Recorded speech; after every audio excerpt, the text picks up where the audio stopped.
Hi friends, எப்பயும் போல் நானும் என்னோடய ஹஸ்பண்டும் வெளியே கிளம்பியாச்சு. எங்கே வந்திருக்கோன்னு பார்த்தீங்கன்னா வில்லேஜ் மில்க்குக்கு தான், ரோஸ் மில்க் ஷாப்புக்கு தான் வந்திருக்கோம். அன்லிமிட்டெட் ஹாப்பினஸ் 40 ருபீஸ்ன்னு போட்டிருந்தாங்க. உள்ளே போய் விசிட் பண்ணி பார்த்தா 700 ml கிளாஸ் ஃபுல்லாக வந்து ரோஸ் மில்க் தராங்க. என்னோடய ஹஸ்பண்ட் வந்து உடனே வந்து வாங்கணும்னு சொல்லிட்டாரு. அவருக்கு ரோஸ் மில்க் தான் பிடிக்கும்.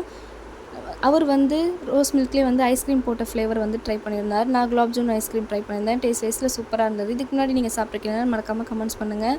அதுக்கப்புறம் பார்த்திங்கன்னா ஆகாஷ் ஹோட்டல் தான் வந்திருக்கோம். பஸ் ஸ்டாண்டில் இருக்க கூட்டம் எல்லாமே இங்கே தான் இருக்கும். இது பஸ் ஸ்டாண்ட் பக்கத்துலேயே இருக்குது. டேஸ்ட் வைஸில் இங்கே எல்லாமே சூப்பராக இருக்கும். ரேட் கொஞ்சம் வந்து அதிகமாக இருக்கும். அதுக்கப்புறம் வீட்டுக்கு போகும்போது ஐஸ்கிரீம்ஸ்லாம் வாங்கிட்டு போய் சாப்பிட்டுட்டு இருந்தோம். இது மட்டும் கொஞ்சம் கசப்பாக இருந்தது. இந்த ஐஸ்கிரீமு வந்து கேக் டைப்பில் இருந்தது. அப்புறம் அம்மா வந்து வா வெளியே போயிட்டு வரலாம் அப்படின்ட்டு பர்ச்சேசிங் கூப்பிட்டு வந்துட்டாங்க. எங்கே வந்திருக்கோன்னு பார்த்தீங்கன்னா A1 மார்ட்டுக்கு தான். இதுக்கு முன்னாடி இங்கே வந்து விசிட் பண்ணியிருக்கீங்களா மறக்காமல் கமெண்ட்ஸ் பண்ணுங்கள். இங்கே வந்து ஃபுல்லாக வந்து ஹோல்சேல் ஷாப் தான். வீடியோ பிடிச்சிருந்தா லைக் பண்ணுங்கள். மறக்காமல் சேனலை சப்ஸ்கிரைப் பண்ணுங்கள். அடுத்த வீடியோவில் பார்க்கலாம். Tata, bye bye.